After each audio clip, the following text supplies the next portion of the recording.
dalam lindungan Allah. Orang yang duduk dalam lindungan yang maha tinggi dan bermalam dalam naungan yang maha kuasa akan berkata kepada Tuhan, tempat perlindunganku dan kubu tahananku, Allahku, sayai. Dialah yang akan melepaskan engkau dari jerat penangkap burung dan dari penyakit tampar yang busuk.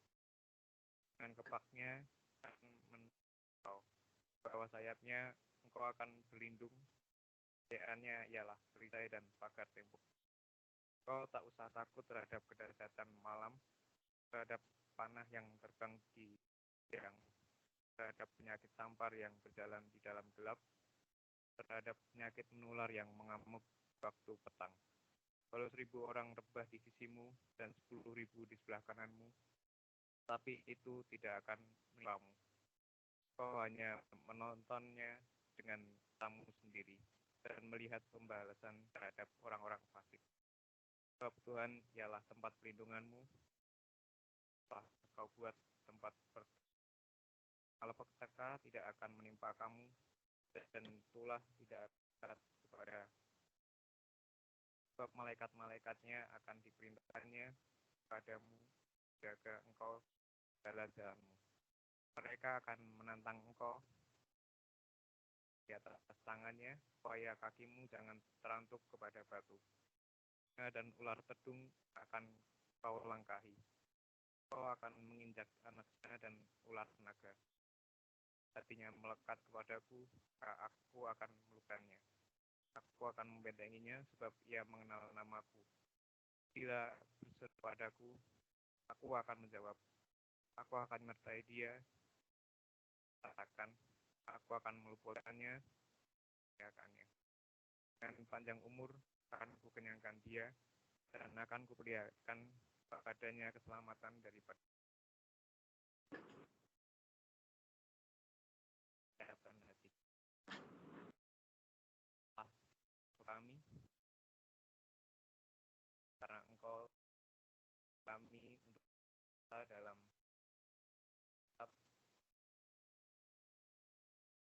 kaya berharga, berarti datang dan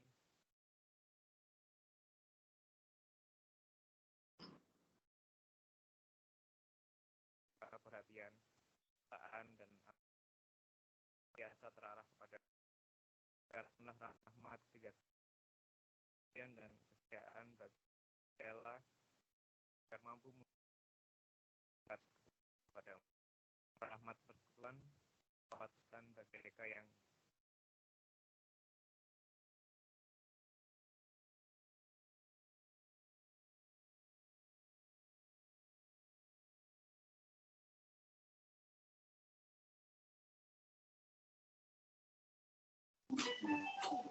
Kok nggak kedengeran ya?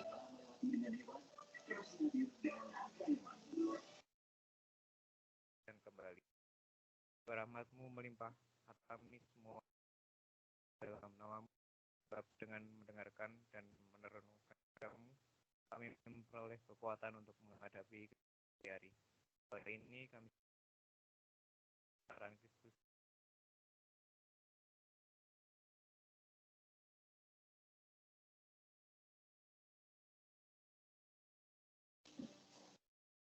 Nggak ada suaranya.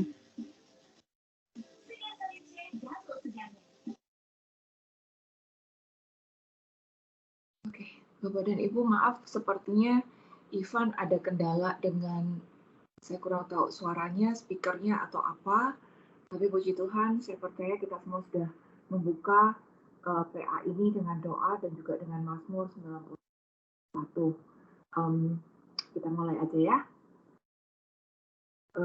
Hari ini kita bahas tentang saya berharga. Saya berharga. Gini, seringkali kita itu menilai diri sendiri bukan berdasarkan pandangan Tuhan, tapi kita menilai diri sendiri. Penilaian kita itu dipengaruhi oleh bagaimana orang melihat saya, atau bagaimana keadaan saya, atau kejadian lalu yang dulu, masa lalu yang pernah saya alami gitu. Dan itu membuat saya merasa begini, merasa begitu, merasa overload atau merasa over high, bukan seperti apa yang Tuhan lihat, tapi seperti apa yang orang lain lihat gitu loh. Dan ini menjadi satu realita sebetulnya yang menyesatkan. Satu hal ya yang harus kita ingat ya, bahwa walaupun kita hidup di dunia, pandangan rohani itu berlawanan dengan pandangan dunia. Jadi jangan sampai kita itu hanyut dengan cara pandang dunia. Kita harus tetap bisa berpegang dengan cara pandang rohani. Dunia menilai seseorang berharga kalau dia punya uang banyak, kalau dia punya followers banyak. Hari ini kalau like-nya banyak, wah saya merasa bangga, saya merasa berharga, saya merasa dicintai, disukai orang. Seperti itu kan. Dunia membuat orang merasa berharga kalau dia punya jabatan tinggi atau dia punya achievement sesuatu gitu. Itu dunia menilai secara itu. Tapi itu adalah pandangan-pandangan dunia. Sedangkan secara rohani, kita tidak dinilai dengan cara seperti itu. Dunia melihat, kalau saya tidak punya uang, kalau saya tidak secantik dia, kalau saya dulu pernah melakukan dosa besar, kalau masa laluku suram, kalau aku gagal, kalau aku nggak punya apa-apa, itu dunia akan menganggap aku tidak berharga. Gitu. Kalau dulu aku melakukan kesalahan dengan orang, gitu, keluargaku tidak meninggalkan aku karena aku berbeda dengan dia. Aku merasa, aku langsung dicap, wah kamu tidak berharga. Gitu. Seperti itu, seperti yang terjadi pada waria-waria yang kami layani. Gitu ya. 100% mereka diusir oleh keluarga. Dan dari ini mereka pun diusir oleh masyarakat. Maka apa yang terjadi? Mereka merasa diri tidak berharga. Hari ini, di awal tahun, kita coba untuk introspeksi diri sendiri. Gitu. Bagaimana saya memandang diri sendiri? Apakah saya sudah bisa melihat diriku sebagai pribadi yang berharga sebagaimana Tuhan memandang aku, atau aku masih ikut pola pikir dunia yang sering mendakwa, wah kamu gak secantik dia, kamu gak berharga, kamu kan cacat, kamu gak berharga, kamu banyak kekurangan, kamu gak sehebat koko kamu gak sekeren ipar kamu gitu, kamu gak ada apa-apanya, kamu mah berbeda, kamu mah nothing gitu. Atau aku merasa, dulu aku pernah melakukan dosa besar, gak mungkin aku diampuni Tuhan, jadi aku nothing gitu. Mana sekarang yang menjadi pandangan kita untuk diri sendiri? Kita menilai value diri kita sendiri itu seperti apa gitu. Kita akan luruskan hal ini. Karena kalau orang merasa tidak berharga, dia tidak akan menjadi seperti apa yang Tuhan rencanakan untuk dia. Dan kalau orang tidak merasa berharga, dia akan terus cari cara agar dia bisa merasa berharga seperti yang dunia inginkan. Bukan seperti yang Tuhan inginkan, tapi seperti yang dunia inginkan. Contohnya apa? Ada orang yang karena dia merasa tidak berharga, jadi biar dia dihargai oleh orang, maka dia cari sekuritasnya. Misalnya, pada tas dengan merek tertentu, mobil, sepeda dengan merek tertentu, biar apa? Biar biasa keren, biar teman-temannya muji dia gitu. Bodohin beli tas mahal-mahal gitu. Mungkin kreditan, cicilan, keluarganya makannya mepet-mepet, yang penting aku nenteng tas berharga. Nah, demi apa? Sekuritasnya dia bukan dilihat dari cara dia memandang diri sendiri, tapi rupanya sekuritasnya dia dipakai harus berdasarkan tasnya, seperti itu. Nah, ini kan pandangan-pandangan yang salah, kayak gitu. Kita hari ini akan coba meluruskan. Kenapa? Karena kita harus tahu bahwa sejak awal permulaan dulu, Tuhan itu menerima kita apa adanya. Dengan segala dosa, kelemahan, kekurangan kita, dia menerima kita apa adanya. Contohnya apa? Banyak. Lihat bagaimana Yesus menerima pelacur loh. Dia nggak hukum pelacur itu loh, dia nggak lemparin batu loh. Malah dia ampuni. Berarti dosa sebesar apapun, dia terima. Buat apa sekarang saya merasa tidak berharga hanya karena dulu saya pernah melakukan sesuatu yang salah. Yesus bergaul dengan orang-orang asing, dengan wanita yang berdosa, dengan orang-orang pemungut cukai, orang-orang yang dianggap berdosa, orang-orang yang dianggap kelas 2, yang tidak dihargai oleh sesamanya di zaman itu. Yesus bergaul dengan mereka. Bahkan kalau kita ingat perumpamaan bagaimana Yesus meninggalkan 99 ekor domba yang dia sudah pegang demi mencari satu yang hilang. Karena apa? Satu yang hilang itu dia dianggap berharga. Begitu besarnya Tuhan menghargai kita. Begitu besarnya Tuhan melihat value yang ada pada diri kita. Lah kok sekarang sayanya merasa diri tidak berharga. Hari ini kita akan meluruskan dan kita harus bisa melihat diri kita sendiri sebagaimana Tuhan memandang saya. Bukan sebagaimana kata dunia terhadap saya, kata dia terhadap saya, atau kata saya sendiri. Tapi kita harus bisa melihat diri kita sendiri dari sudut pandang Tuhan terhadap saya. Karena apa? Lewat berbagai teladan dan cerita yang ada di Alkitab, Tuhan sebetulnya mau mengatakan bahwa apapun kesalahanmu, apapun kegagalanmu, aku masih mengasihi engkau. Aku masih mengampunimu. Aku menerimamu apa adanya. Aku melihatmu berharga dan aku menganggapmu anak. Kalau Tuhan mengatakan hal ini dalam berbagai macam perumpamaan dan tindakan, so tidak ada gunanya kita selalu menuduh diri sendiri dan merasa low karena pandangan-pandangan dunia. Nah, teman-teman, coba ya sekarang, boleh videonya dinyalakan, boleh ngintip di fotonya HP, boleh pakai cermin kalau ada gitu ya. Kita lihat diri kita sendiri. Kita lihat gambar wajah diri kita sendiri.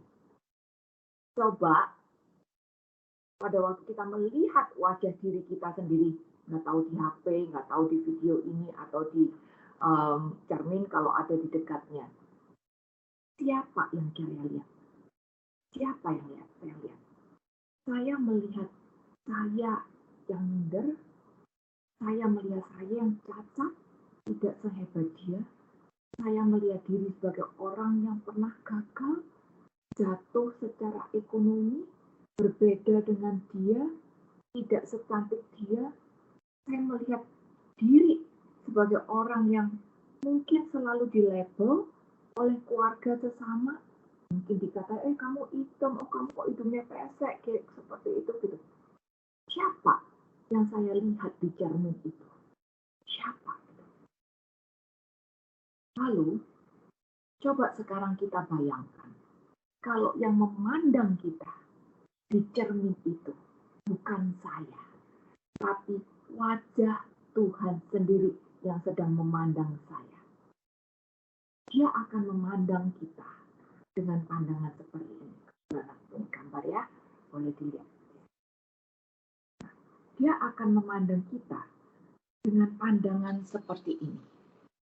Lihat matanya yang menceritakan bahwa Tuhan menerima kekuranganku. Tuhan mengerti kelemahanku. Tuhan menerima aku apa adanya. Tuhan mengampuni. Dan Tuhan siap untuk memeluk aku. Nah, kalau Tuhan memandang kita dengan mata kasih-Nya seperti ini, maka harusnya kita juga bisa memandang diri kita sendiri sebagaimana Tuhan memandang kita. Ini yang harus terjadi. Jangan biarkan diri kita jatuh karena dunia menilai kita rendah. Jangan biarkan kita jatuh karena pandangan-pandangan dunia yang sengaja mau menjatuhkan kita, mau membuat kita lari jauh dari Tuhan, mau membawa kita untuk bersembunyi dan hilang. Jangan juga kemakan dan pikiran kita menjadi negatif. Karena semua hal-hal negatif yang pernah dilempar dalam kehidupan kita. Tapi lihat bagaimana Tuhan memandang kita dan siap untuk menerima kita apa adanya. Dia memandang kita dan dia siap untuk memeluk kita. Sayang banget kan? Teman-teman, sebenarnya secara roh kita itu adalah anak. Dan hakikat anak itu punya satu kerinduan dasar, yaitu kerinduan untuk nempel sama orang tuanya. Lihat, anak-anak kecil yang ada di sekitar kita, itu selalu punya kerinduan untuk nempel sama orang tuanya. Bahkan kalau bisa gandeng, kemana-mana pegang tangan gitu. Punya kerinduan untuk selalu nempel. Mau tidur, cari orang tuanya. Mau makan, cari orang tuanya. Lagi kesel, cari orang tuanya. Dapat coklat juga ngomong, Ma aku dapat coklat gitu. Ada kerinduan untuk selalu nyari orang tuanya. Nah ini adalah hakikat seorang anak. Demikian juga kita sebagai anaknya Allah sebenarnya di dalam hati itu punya kerinduan dasar untuk selalu nempel dengan orang tua kita, termasuk orang tua rohani kita, yaitu Allah sendiri. Hanya seringnya kalau kita melakukan kesalahan, anak-anak juga melakukan kesalahan kan, kadang anak-anak juga nakal gitu ya, melakukan kesalahan. Pada saat orang melakukan kesalahan, itu kan sebetulnya ada kesadaran, oh aku salah. Dan pada waktu kita merasa kita salah, kita kadang-kadang ngumpet. Ini terjadi sama Adam dan Hawa. Pada waktu dia melakukan kesalahan, dia ngumpet, dia melawan kerinduan dalam hati untuk nempel sama Allah. Karena dia merasa, aku salah deh, nanti aku daripada aku dimarahin, mendingan aku ngumpet. Jadi dia ngumpet. Padahal pada saat dia ngumpet dari Allah, apa yang terjadi? Iblis langsung datang dan mendakwa, kamu salah, kamu sudah berdosa. Ini yang terjadi sama kita.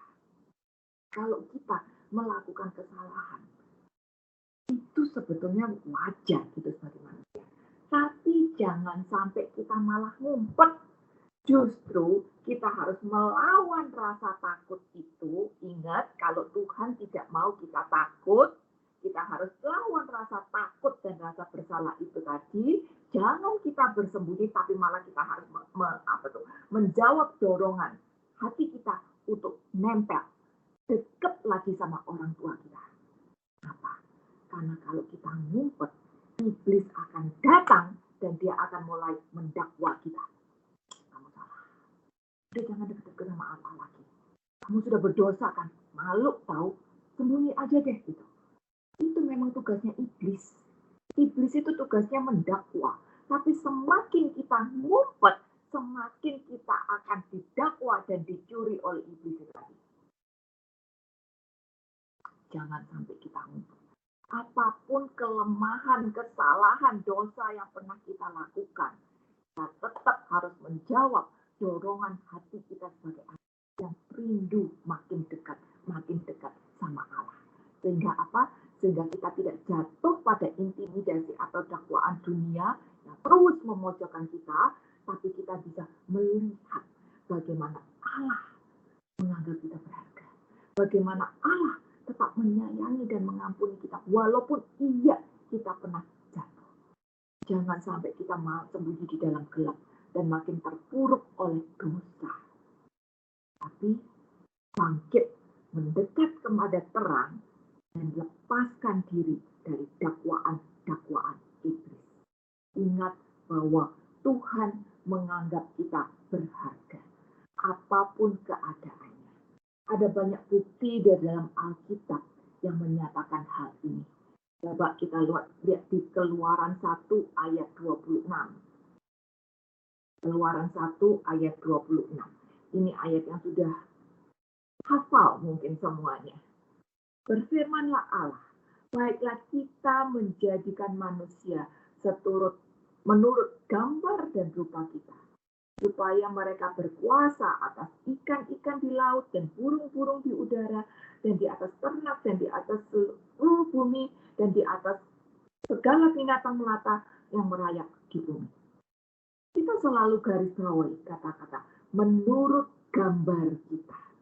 Sebenarnya dari hal ini aja kita sudah tahu bahwa Allah menganggap kita tuh berharga loh. Kalau kita diciptakan seturut dengan gambar dan rupanya Allah itu tadi. Tidak ada ciptaan lain yang diciptakan seturut gambar dan rupanya Allah. Bahkan Dia menciptakan kita agar kita bisa berkuasa untuk mengatur alam semesta ini. Betapa Allah sebetulnya sangat meninggikan kita dan menganggap kita berharga. Kita ini sengaja diciptakan dengan tujuan untuk memuliakan Allah. Makanya kita diciptakan serupa, segambar dengan Dia. Punya roh. Karena Tuhan mau kita memuliakan Dia. Gitu. Nah, ini tujuan Allah menciptakan kita. Agar kita bisa memberitakan kemasyurannya.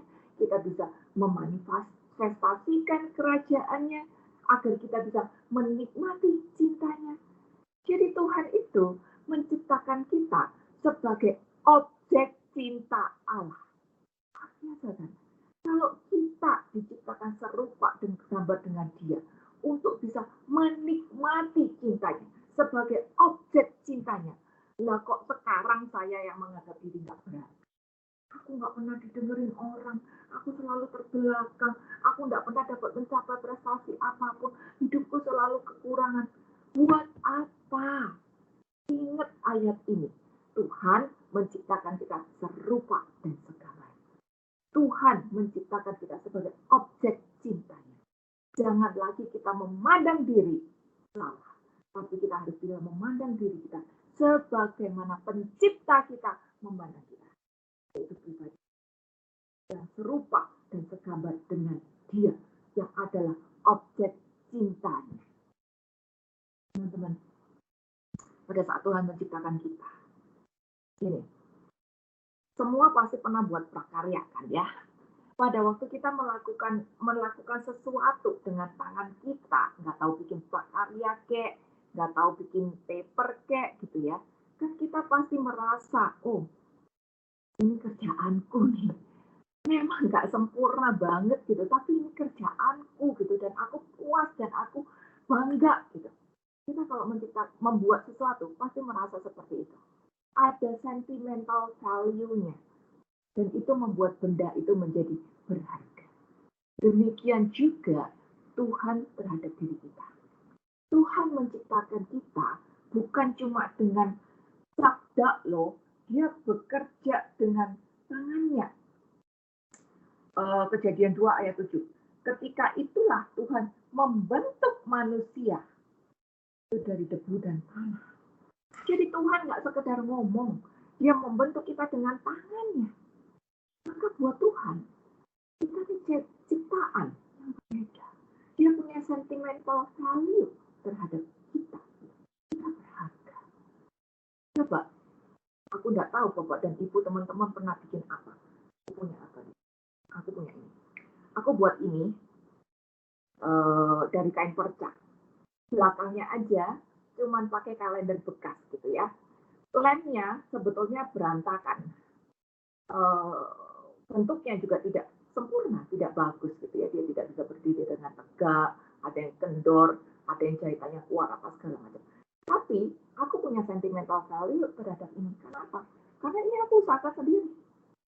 Aku bukan orang art, tapi karena aku bisa bikin ini, walaupun tidak sebagus orang lain, aku cukup bangga gitu.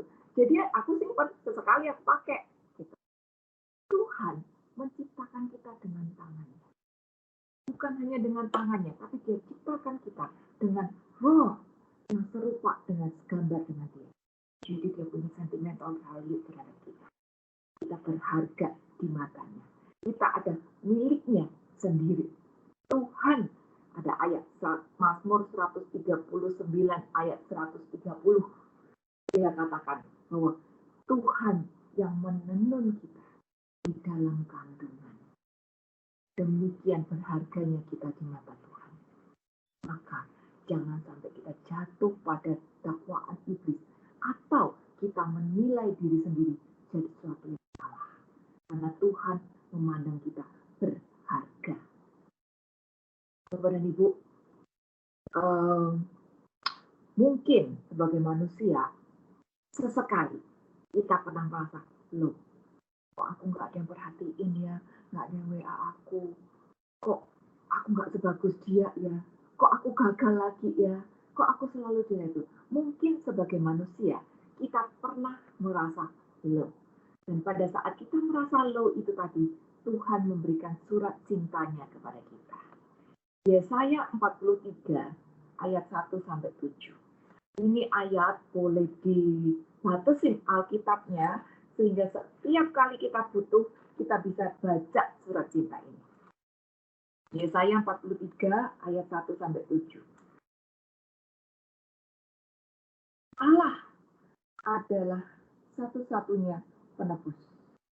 Tetapi sekarang, beginilah firman Tuhan yang menciptakan engkau, hai Yakub, yang membentuk engkau, hai Israel. Sebenarnya kalau baca untuk diri sendiri, kata-kata engkau ini ganti saya atau sebut nama sendiri gitu. Tetapi sekarang, beginilah firman Tuhan yang menciptakan saya, hai Sheila, yang membentuk saya, hai Sheila. Jangan takut, sebab aku telah menebus engkau. Aku telah memanggil engkau dengan namamu. Engkau ini kepunyaanku. Apabila engkau menyeberang melalui air, aku akan menyertai engkau. Atau melalui sungai-sungai, engkau tidak akan dihanyutkan. Apabila engkau berjalan melalui api, engkau tidak akan dihanguskan. Dan nyala api tidak akan membakar engkau. Sebab akulah Tuhan Allahmu, yang Maha Kudus, Allah Israel, Juru Selamatmu. Aku menebus engkau dengan Mesir dan memberikan Ethiopia dan Sheba sebagai gantimu. Oleh karena engkau berharga di mataku dan mulia, aku ini mengasihi engkau.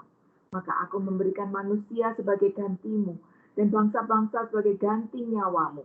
Janganlah takut, sebab aku ini menyertai engkau. Aku akan mendatangkan anak cucumu dari timur, dan aku akan menghimpun engkau dari barat. Aku akan berkata kepada utara, berikanlah, dan kepada selatan, janganlah tahan-tahan. Bawalah anak-anakku laki-laki dari jauh, dan anak-anakku perempuan dari ujung-ujung bumi. Semua orang yang disebut dengan namaku akan kuciptakan untuk kemuliaanku, yang kubentuk dan yang juga kujadikan. Luar biasa banget ayat ini. Lihat ayat 4 bilang, engkau berharga di mataku dan mulia, dan aku ini mengasihi engkau. Betapa Tuhan memandang kita ini spesial. Ini adalah surat cintanya Tuhan, teman-teman. Ungkapan Tuhan yang kuat terhadap kita, anak-anaknya. Bagaimana Tuhan memandang kita berharga dan mulia, dan bagaimana dia berjanji untuk melindungi dan menyertai. Lewat api, lewat air, dia sertai kita. Dan ini diteguhkan lagi di perjanjian baru di 1 Petrus 2 ayat yang ke-10. 1 Petrus 2 ayat yang ke-9-10. Tetapi, again ya, yang kamu, kita ganti saya, biar kita tahu bahwa Alkitab ini bicara untuk kita sendiri. Tetapi, sayalah bangsa yang terpilih, imamat yang rajani, bangsa yang kudus, umat kepunyaan Allah sendiri. Supaya saya memberitakan perbuatan-perbuatan yang besar dari dia, yang telah memanggil saya keluar dari kegelapan, kepada terangnya yang ajaib. Saya yang dahulu bukan umat Allah, tapi yang sekarang telah menjadi umatnya. Yang dahulu tidak dikasih, tapi yang sekarang beroleh belas kasihan. Betapa Tuhan menganggap kita berharga. Menganggap kita berharga dan menganggap kita spesial. Jadi, kalau orang atau dunia menghina dan merendahkan kita, atau mungkin keadaan kita tidak seindah orang lain, kita jangan sampai terpengaruh perkataan orang lain itu. Jangan sampai kita terpengaruh dengan dakwaan-dakwaan itu dan menganggap diri tidak berharga. Ini akan menghancurkan semangat kita. Perkataan-perkataan yang masuk ke dalam pikiran akan berdampak ke dalam kehidupan kita. Dan kalau perkataan yang buruk menjadikan pikiran kita buruk, maka akan berdampak juga terhadap tindakan-tindakan kita. Biarin orang mau label kita apa, biarin mungkin saya pernah melakukan kesalahan apa, biarin saya tidak sekeren dia gitu. Toh Tuhan udah tahu kok semuanya. Tuhan tahu kelemahanku. Tuhan udah tahu dosa-dosaku. Jadi buat apa ngumpet gitu. Tuhan udah tahu juga gitu. Walaupun orang label saya, label yang nggak enak di kuping, tapi Tuhan tetap mengasihi saya. Dia tetap memanggil saya dengan namaku. Karena apa? Aku adalah anaknya. Jadi teman-teman, di mata Tuhan, kita ini adalah orang-orang pilihan yang telah ditebus dengan darahnya. Karena apa? Karena kita spesial. Kita berharga dan mulia. Bukan karena saya baik dan bagus, tapi karena Dia mengasihi saya terlebih dahulu. Sorry, break sebentar. Aku mau minta tolong Uca atau kita untuk kirim link ke Maria. Dia barusan WA minta. Thank you. Bukti lain kalau Tuhan menganggap kita berharga. Kita, tadi udah baca ya, kita diciptakan spesial. Serupa, segambar dengan Dia. Berarti apa? Harga kita bukan ditentukan oleh apa kata orang terhadap kita. Tapi harga kita ditentukan oleh siapa pencipta kita. Dan pencipta kita memandang kita sebagai miliknya. Bahkan kalau ada rambut rontok pun, dia tahu loh. Dan dia ngitung. Siapa di sini yang pernah ngitung berapa rambutku yang rontok hari ini? Tidak ada kan? Rambutku tiap hari rontoknya lumayan banyak. Jadi aku tidak sanggup ngitungnya. Tapi ternyata Tuhan bisa dan dia mau. Dia tahu setiap helai rambut kita yang rontok. Dia tahu sisanya di sini ada berapa. Dia tahu semuanya itu. Bagaimana dia perhatikan kita sampai detail-detailnya. Rambut aja dia tahu. Air mata yang keluar, dia tampung semuanya. Apa? Dia menganggap kita berharga. Kita spesial. Anaknya. Dikelonin terus, dijagain terus gitu. Kita berharga. Jauh lebih berharga daripada burung pipit di udara. Markus 10 ayat 30-31 bilang gitu. Jauh lebih berharga daripada bunga-bunga yang ada di taman. Kenapa? Karena kita memang spesial. Kita serupa dengan Dia, segambar dengan Dia, dan kita adalah anaknya. Kisah 17 ayat yang ke-28. Kisah 17 ayat yang ke-28. Sebab di dalam Dia kita hidup, kita bergerak, kita ada, seperti yang telah juga dikatakan oleh pujangga-pujanggamu. Sebab kita ini keturunan Allah juga. Garis bawain hal ini. Kita ini turunan Allah. Kalau dunia menganggap orang penting, kalau dia punya jabatan, dia punya posisi, duitnya banyak, followernya banyak, rumahnya mewah, kayak begitu-gituan. Dunia menganggap orang berharga kalau yang dipakai keren, kalau apa yang ditenteng keren gitu. Itu sebenarnya yang melihat kita tidak dengan kacamata manusia, yang melihat kita dari kacamata Allah, yaitu kita adalah turunan. Kita adalah turunan Allah. Maka tanam hal ini di dalam hati dan pikiranku, sehingga tidak ada orang atau dunia mendakwa kita. Kita bisa katakan, hei, aku turunan Allah. Kamu mau mendakwa aku tahu Allah menganggap aku berharga. Aku tidak mau jatuh dengan dakwaanmu. Aku tidak mau berpikir negatif terhadap diriku sendiri. Aku tidak mau merasa lemah. Aku tidak mau merasa diabaikan. Aku tidak mau mengasihani diri sendiri karena aku adalah turunan Allah. Lalu berikutnya, bukti kalau Allah menganggap kita spesial. Allah itu selalu menyertai dan membela kita dari semua hal yang membahayakan kehidupan kita. Allah menyertai kita dengan caranya baik. Ini, kalau kita punya sesuatu yang berharga, pasti dijagakan. Siapa di sini yang nggak jaga HP-nya? Ada. Kenapa? Karena buat kita, HP itu berharga. Apalagi komputer. Kita nggak akan tinggalin sembarangan. Karena apa? Karena itu berharga. Dan kalau misalnya itu hilang, kita akan cari Sebisa-bisanya kita akan cari. Karena apa? Karena itu berharga buat kita. Itu harta kita. HP itu, komputer itu harta kita. Gitu loh. Maka dijaga. Demikian juga Allah. Mana kita? Kita ini adalah hartanya yang berharga. Maka Tuhan jaga kita dengan caranya. Ingat cerita Daniel, Sadrak, Mesak, Abednego, bagaimana mereka dilempar ke dalam dapur api. Tuhan jaga mereka.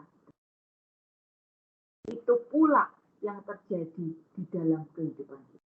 Dari semula Allah itu sudah menjaga kehidupan kita.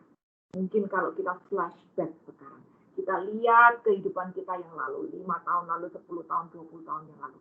Mungkin waktu itu kita ingat, oh aku dulu ketakut kayak gini loh. Aku dulu takut kejadian kayak itu loh. Aku ada ketakutan ini. Toh sekarang ketakutan kita tidak terjadi. Kan? Sebagian besar ketakutan yang kita alami dulu. Aku takut ini, aku takut itu. Aku khawatir kayak bakal gini, aku khawatir bakal gitu. Tidak terjadi.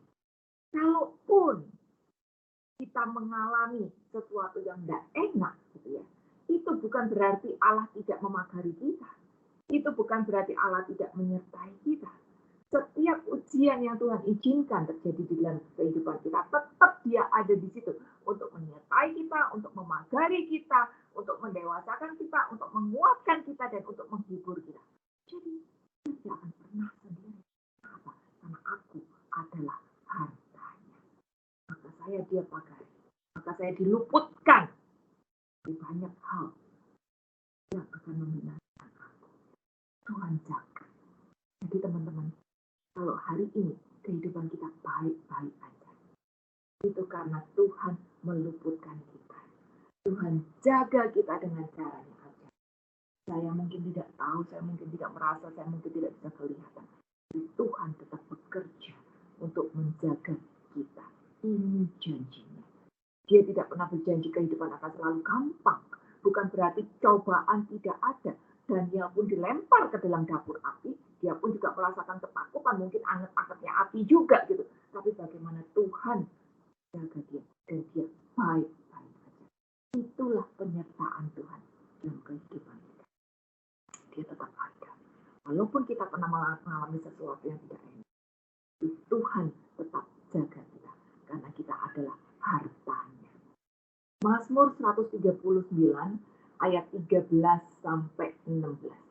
Ini adalah janji penyertaannya juga. Sebab Engkaulah yang membentuk buah pinggangku, menenun aku dalam kandungan ibu. Aku bersyukur kepadamu oleh karena kejadianku dahsyat dan ajaib. Ajaib apa yang kau buat, dan jiwaku benar-benar menyadarinya. Tulang-tulangku tidak terlindung bagimu. Ketika aku dijadikan di tempat yang tersembunyi, dan aku direkam di bagian-bagian bumi yang paling bawah. Matamu melihat selagi aku bakal anak, dan dalam kitabmu semuanya tertulis hari-hari yang akan dibentuk sebelum ada satupun dari mereka. Bagaimana Tuhan sudah menjaga kita dan meluputkan kita sejak permulaan zaman, karena kita adalah hartanya. Lalu berikutnya, bukti lagi bahwa kita berharga di mata Tuhan, yaitu kita sudah ditebus dan diselamatkan oleh Dia. Bukan pada waktu kita baik-baik aja. Justru Tuhan tebus kita dan selamatkan kita pada waktu kita masih berdosa. Pada waktu keadaan kita lagi low banget nih. Di situ Dia ada, hadir malahan sengaja untuk tolong kita. Ini benar-benar membuktikan kalau Dia ini sesuatu yang serupa dengan Dia. Saya adalah turunannya, saya adalah hartanya. Makanya Dia tolong kita justru saat kita lagi low, saat kita lagi berdosa. Yohanes 3 ayat 16, mungkin sudah hafal semua juga ayat ini, selalu kita baca, apalagi kalau waktu Natal. Karena begitu besar kasih Allah atas dunia ini, sehingga Ia telah mengaruniakan anak yang tunggal, supaya setiap orang yang percaya kepadanya tidak binasa, melainkan beroleh hidup yang kekal. Inilah keinginan Allah. yang terjadi, Allah akan selalu berusaha untuk menyelamatkan. Karena di matanya, kita ini berharga. Kita ini turunannya, mana ada di sini orang yang tidak tolongin keluarganya, apalagi orang tua yang tidak tolongin anaknya. Nggak ada. Sebandel-bandelnya anak, orang tua itu pasti berusaha sebaik-baiknya untuk tolongin anaknya. Demikian juga Allah. Pada waktu dia lihat kita dalam keadaan paling low, yaitu dosa yang membuat kita putus hubungan dengan Allah. Kita putus hubungan dengan Allah. Kita tidak bisa ke Allah. So, bagaimana kita bisa menyelamatkan diri sendiri? Allah bisa. Saya tidak bisa ke Allah. Tapi Allah bisa datang ke kita. Justru dalam keadaan paling low, kita tidak bisa mencapai dia. Dia yang datang untuk berharga. Sampai kayak begitunya Tuhan tolong kita. Rencana Tuhan 1. Pengkhotbah 12 ayat 7. Pada saat debu kembali menjadi tanah, roh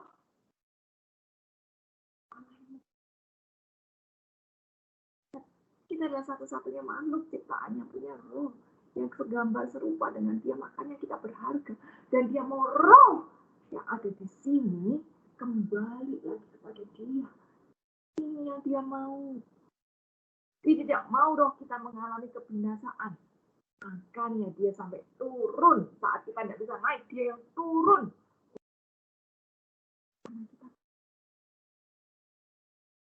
Begitu besar Tuhan menganggap diri kita berharga. Lalu kenapa saya masih mengasihani diri sendiri? Kenapa saya masih terdakwa dengan kesalahan? Kenapa saya masih terdakwa dengan judgment dunia, dengan kegagalan, dengan kelemahanku? Luruskan ini hari ini. Pakai kacamata Tuhan, sehingga aku bisa melihat diri sendiri sebagaimana Dia melihat aku. Roma 5 ayat 8 sampai 9. Roma 5 ayat 8 sampai 9. Akan tetapi Allah menunjukkan kasih-Nya kepada kita oleh karena Kristus telah mati untuk kita ketika kita masih berdosa. Lebih-lebih karena kita sekarang telah dibenarkan oleh darah-Nya, kita pasti akan diselamatkan dari murka Allah. Keren banget. Kita diselamatkan, kita ditebus pada saat kita masih berdosa. Dunia memberi reward kalau kita sudah achieve something. Kalau kita kerjanya bagus, kalau kita berusaha menjadi perfect, dunia baru melihat reward, memberi reward. Tapi Allah enggak. Allah justru memberi kita reward saat kita lagi low. Dan reward yang Tuhan berikan tidak main-main. Keselamatan. Pakai darahnya. Tapi dia tahu yang mandang kita. Berikutnya, bukti kalau Allah mengasihi kita lagi, memandang kita berharga. Allah itu mengasihi kita dengan kasih yang melampaui dosa kita, melampaui kejahatan kita, melampaui kelemahan-kelemahan kita. Allah mengasihi kita. Kalau dunia blame kita, kamu salah, kamu harusnya tidak begitu, kamu gak sehebat dia. Dunia blame kita, berusaha memojokkan kita dengan mengekspos, dengan mendorong kesalahan-kesalahan kita. Tuhan mengasihi kita walaupun kita tidak sempurna. Dia nggak peduli dengan kejahatan kita, dia tidak peduli dengan kelemahan dan kegagalan kita. Dia tetap mandang kita berharga. 1 Petrus 1 ayat 18-19. Sebab kamu tahu bahwa kamu telah ditebus dari cara hidup yang sia-sia yang kamu warisi dari nenek moyangmu. Itu bukan dengan barang yang fana, bukan pula dengan emas dan perak, melainkan dengan darah yang mahal, yaitu darah Kristus yang sama seperti darah anak domba yang tak bernoda. Teman-teman, sedemikiannya Tuhan mengasihi kita. Dia tebus kita dari cara hidup yang sia-sia. Apa tuh cara hidup yang sia-sia? Cara hidup itu bukan hanya buang-buang waktu sia-sia gitu ya, nggak pakai talenta maksimal sia-sia, tapi cara hidup yang sia-sia termasuk bagaimana pikiran kita memandang diri kita sendiri. Kalau pikiran kita ternyata mendakwa kita, kalau pikiran kita ternyata kemakan dengan label-label yang diteriakkan oleh orang-orang dunia, kalau pikiran kita ternyata bilang, kamu mah gak ada apa-apanya, kamu mah kecil, kamu kalah sama dia, itulah pikiran yang sia-sia. Kalau Tuhan menganggap kita spesial, kenapa pikiran kita negatif? Might as well pikiran kita sesuaikan dengan bagaimana Tuhan memandang kita. Karena kita sudah ditebus oleh Allah. Itu membuktikan kalau kita berharga di matanya. Nilai kita bukan tergantung dari apa kata dunia. Nilai kita bukan tergantung dari right or wrong yang sudah kita lakukan. Tapi tergantung dari siapa yang menciptakan kita. Hanya penebusan kita, tidak main-main. Ciptakan kita adalah Allah sendiri. Maka kita ditebus oleh Dia sendiri, oleh darah Kristus. Tuhan yang sudah memilih kita sejak permulaan zaman, maka kita spesial di matanya. Yohanes 15 ayat yang ke-16. Bukan kamu yang memilih aku, tapi akulah yang memilih kamu, dan aku telah menetapkan kamu supaya kamu pergi dan menghasilkan buah, dan buahmu itu tetap, supaya apa yang kau minta kepada Bapa di dalam nama diberikannya kepadamu. Lihat, di dalam ketidakberdayaan kita, kelemahan, dosa, dan kesalahan kita, ternyata Tuhan milih kita duluan loh. Kita nggak bisa milih Dia, tapi Dia memilih kita duluan, Dia manggil kita duluan. Keren banget kan ini. Kenapa Tuhan yang milih kita duluan? Kita berharga di mata. Spesial di mata. Kita ini keturunan Allah. Maka Dia mempertahankan keturunannya ini mati-matian. Sehingga nanti pada akhirnya kita bisa ketemu lagi. Roh kita bersatu lagi. Dia panggil. Setelah kita dipanggil, kita dipisahkan dari dunia, dan kita ditetapkan untuk masuk di dalam perencanaan. Kita di-set, hidup kita di-set agar punya mindset yang baru, mindset yang positif, yang sesuai dengan cara Allah memandang. Ini sebetulnya salah satu ciri di mana kita bisa memandang diri kita sendiri yang masih cacat, yang masih berjuang, yang masih ada kelemahan ini, tapi kita tetap bisa memandang diri sendiri berharga. Aku memang bukan sempurna, aku memang bukan baik, belum yang baik-baik banget gitu. Tapi Allah tetap memandang aku sebagai pribadi yang berharga. Allah tetap menerima aku apa adanya, dan Dia tidak melabel aku. Dia memanggil aku dengan namanya. Jadi teman-teman, begitu banyak bukti sekarang yang menunjukkan kalau saya ini berharga loh di mata Tuhan. Jadi, jangan kita jatuh pada dakwaan dunia. Jangan kita memandang diri sendiri low, tapi kita harus belajar untuk bisa menilai diri sendiri sebagaimana Tuhan memandang saya sebagai pribadi yang berharga. Kita diciptakan untuk tujuan, untuk memuliakan Tuhan. Kita diciptakan sebagai objek kasihnya, objek cintanya. Jadi, lakukan bagian kita. Ubah pola pikir kita. Jangan lagi pola pikir yang sia-sia. Sesuai bagaimana Allah memandang kita. Nah, sekarang bagaimana? Kalau sesekali kita jatuh, kita rasa low, kita rasa down, kita rasa gagal, kita rasa kecewa, gimana? Resepnya tadi udah dikasihkan Yesaya 43. Itu surat cintanya Tuhan. Setelah kita baca surat cintanya Tuhan, tapi kita masih belum bisa bangkit, kita masih merasa gagal, kita masih merasa dosa, kita masih merasa terhina, gimana lagi? Baca Ibrani 12 ayat 2. Ini salah satu ayat favorit. Ibrani 12 ayat 2 bilang, marilah kita melakukan dengan mata yang tertuju pada Yesus, yang memimpin kita dalam iman, dan yang membawa iman kita itu pada kesempurnaan, dan yang dengan mengabaikan hinaan, tekun memikul salib ganti sukacita yang disediakan bagi dia yang sekarang duduk di sebelah kanan. Satu kata ayat ini bilang, fokus. Kembalikan lagi fokus kita kepada Tuhan. Jangan kita fokus pada hinaan, ya. Ayat bilang abaikan hinaan. Jangan kita fokus pada salib yang memang tidak enak. Jangan kita fokus pada kelemahan atau kesalahan-kesalahan yang terjadi. Tapi fokus kita harus dikembalikan, yaitu kepada Tuhan yang adalah orang tuaku. Tuhan yang menjaga aku, yang menerima aku apa adanya. Saya adalah milik. Jadi satu kata, fokus. Kita percaya. Orang tua kita pasti jaga. Orang tua kita pasti yang berkait. Orang tua kita pasti pagar-pagari. Orang tua kita pasti terima kita apa adanya. Walaupun aku pernah salah. Tapi orang tua kita jawab kerinduan yang ada di hati kita sebagai anak. Jangan kita tertindas pada tipuan dunia yang bilang, ayo ngumpet. Anda salah, ayo ngumpet, kamu tidak ada apa-apanya. Jangan kita tertindas sama tipuan dunia. Jawab panggilan.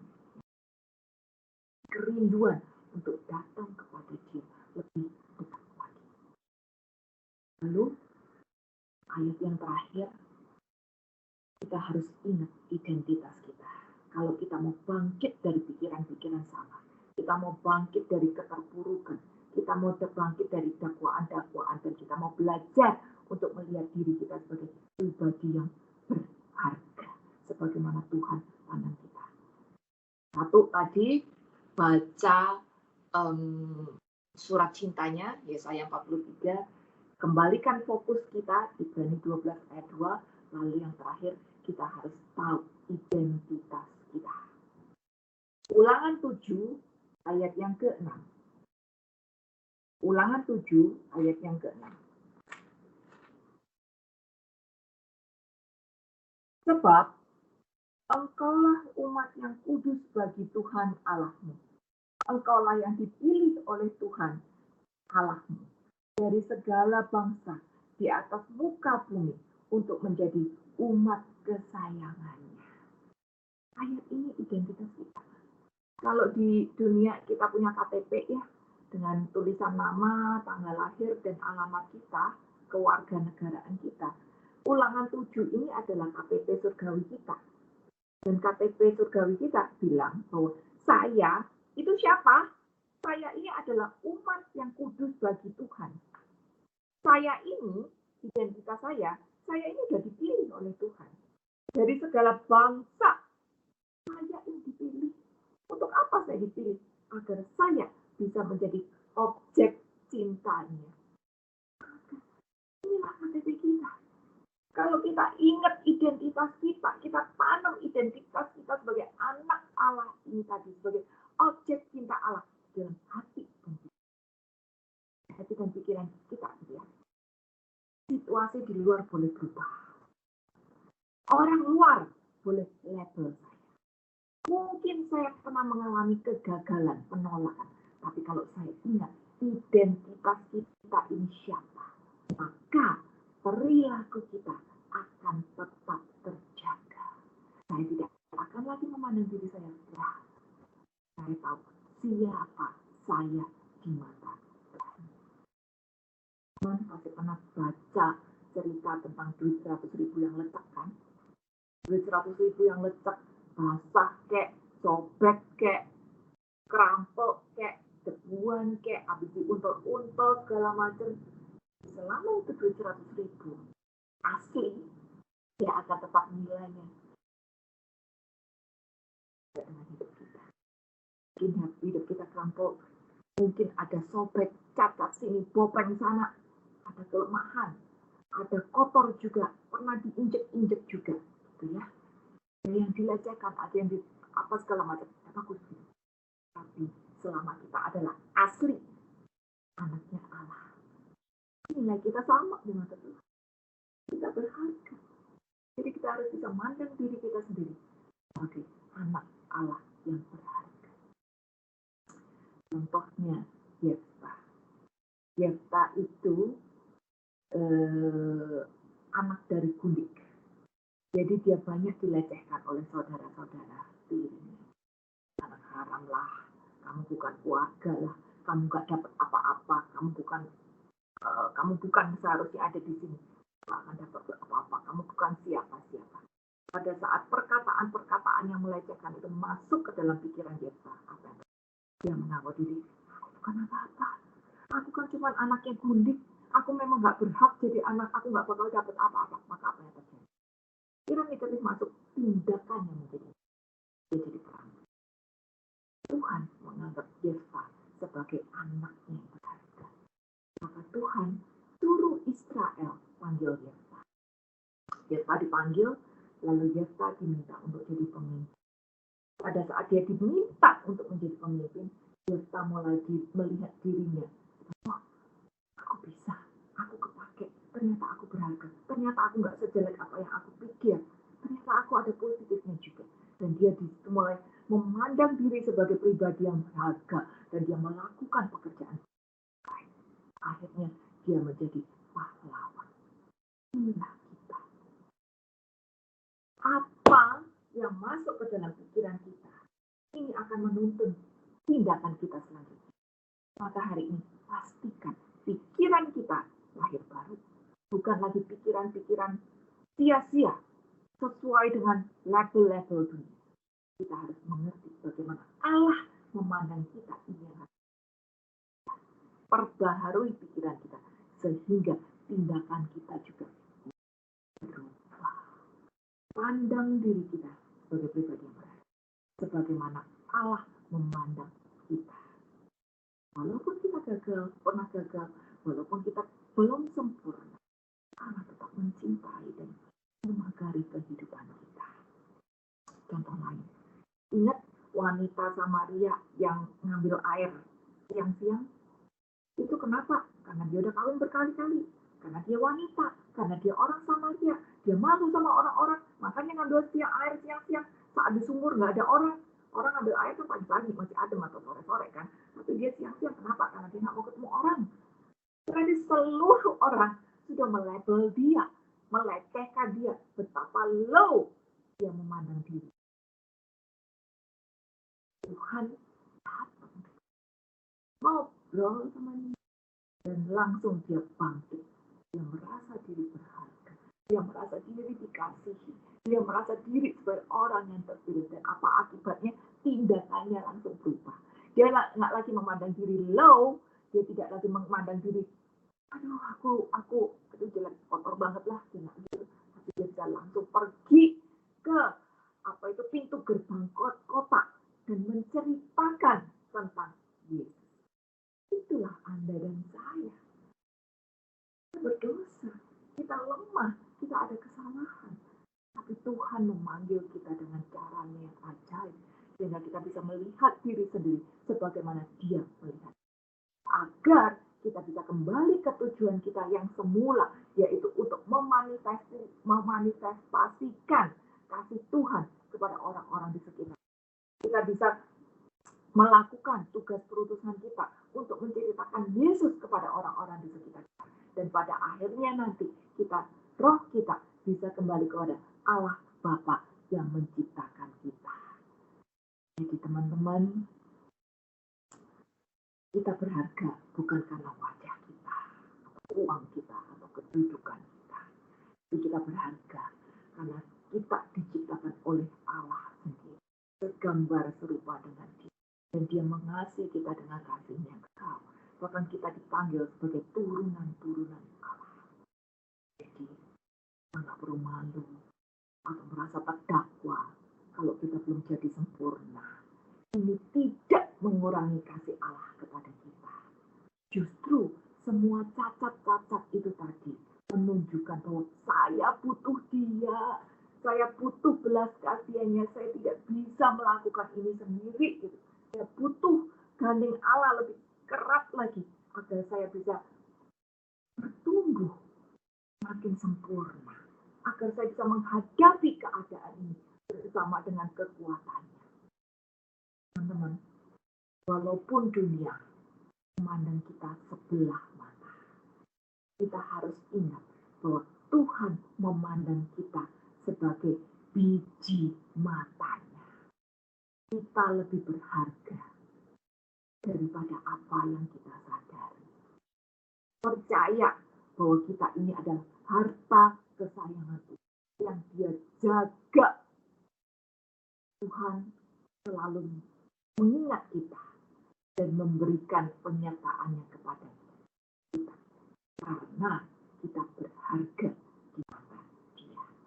Semoga menjadi berkat, semoga permenungan hari ini bisa mengubah cara pandang kita terhadap diri kita sendiri, membawa kita pada satu kebangkitan yang baru, perubahan mindset kita terhadap diri sendiri, sehingga di kehidupan kita yang mendatang, ya benar-benar bisa menjadi seperti apa yang Allah harapkan di dalam Tuhan Yesus memberkati.